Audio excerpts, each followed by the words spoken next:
សួស្តីបងប្អូនគ្នាចឹងថ្ងៃនេះគឺខ្ញុំនឹងមកបង្ហាញតទៅនឹងការភ្ជាប់ជាមួយនឹងម៉ាស៊ីន CNC DIY ខ្នាត 1m2 1m2 ប្រភេទប្រើភ្ជាប់ជាមួយកុំព្យូទ័រកម្មវិធី Max3 ចឹងវីដេអូនេះនឹងមានលក្ខណៈចំណុចច្រើននិងរៀងវែងតិចសម្រាប់បងប្អូនដែលប្រើប៉ុន្តែអានេះគឺល្អ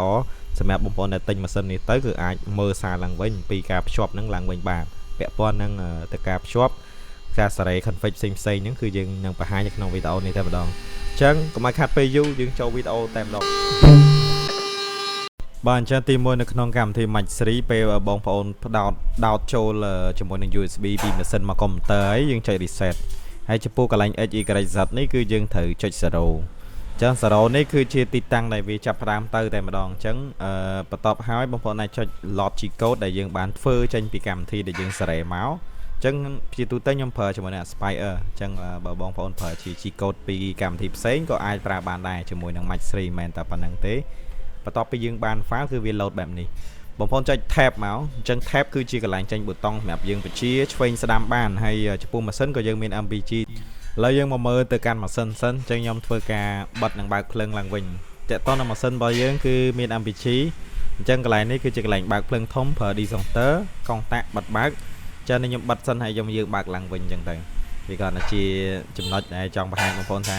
ការបើកយើងប្រើភ្លើងគឺមាន2ទី1 driver មួយទៀតគឺ spandrel សម្រាប់ motor wheel ខាងមុខហ្នឹងសម្រាប់ spandrel នេះយើងអាចដាក់លបឿនណាមួយដែលយើងគិតថារត់ទៅ smooth ល្អ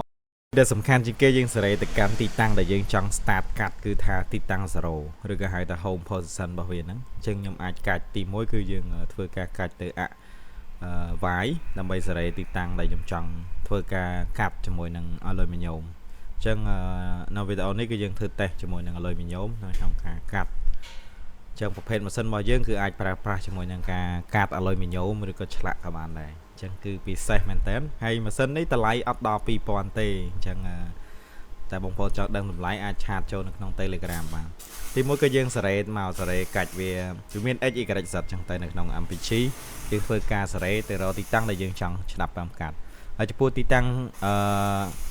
0របស់ AZ គឺយើងអាចធ្វើការបង្វិល motor អានេះជាវិធីមួយទេអញ្ចឹងយើងអាចរក0ដោយប្រើអញ្ចឹងក៏បានដែរហ្នឹងយើងបាច់ដាក់กระดาษកឹកនៅក្រោមផ្លែហ្នឹងយើងធ្វើការកាច់ហើយអាហ្នឹងវាមានល្បឿនយឺតលឿនមិនមែនថា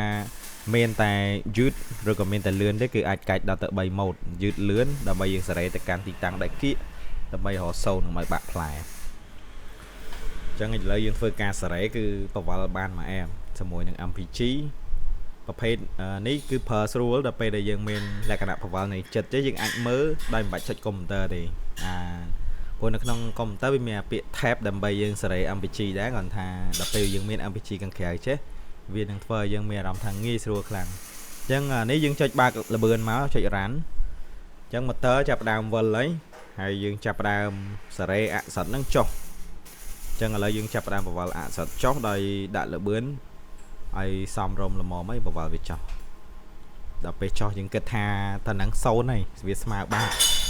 អញ្ចឹងយើងអាចទៅ reset 0នៅក្នុងកម្មវិធី Max3 អញ្ចឹងនៅក្នុងនេះខ្ញុំបាន reset 0ហើយពីដំបូងអញ្ចឹងគឺថាយើងបងប្អូនអាច reset ម្ដងទៀតទៅហើយតេតតនៅល្បឿន feed rate នេះក្នុងការដំណើរការដំបូងគឺតម្លាក់វាឲ្យទាបសិនកុំតាន់បើកវាខ្ពស់ពេកយើងចាំមើលថាវាតំណងអាចរត់លឿនបានហើយយើងបើកថែមទៅអញ្ចឹងកន្លែងចុច cycle start គឺជាកន្លែងចុចចាប់ផ្ដើមនៅកូដតែម្ដងអញ្ចឹងយើងចាប់ផ្ដើមចុច cycle start ដោយសារតែ0យើងបានរកឃើញអស់ហើយអញ្ចឹងម៉ាស៊ីនចាប់ផ្ដើមរត់ទៅហើយអញ្ចឹងមុខងារទី1ដែលខ្ញុំធ្វើនេះគឺ trial បើន័យថាចោះយើងចោះយើងស្វានចោះអញ្ចឹងគឺស្វានចោះតើតើនឹងការស្វានចោះនេះនៅលើ CNC បងប្អូនអាចចាំមើលខ្ញុំចេញវីដេអូមួយទៀតពាក់ព័ន្ធនឹងការប្រើ setting ចោះហ្នឹងឲ្យកាន់តែធ្វើកុំឲ្យខូចផ្លែរបស់ CNC ចោះឲ្យលើកចោះឲ្យលើកទៀតនឹងឲ្យ restrict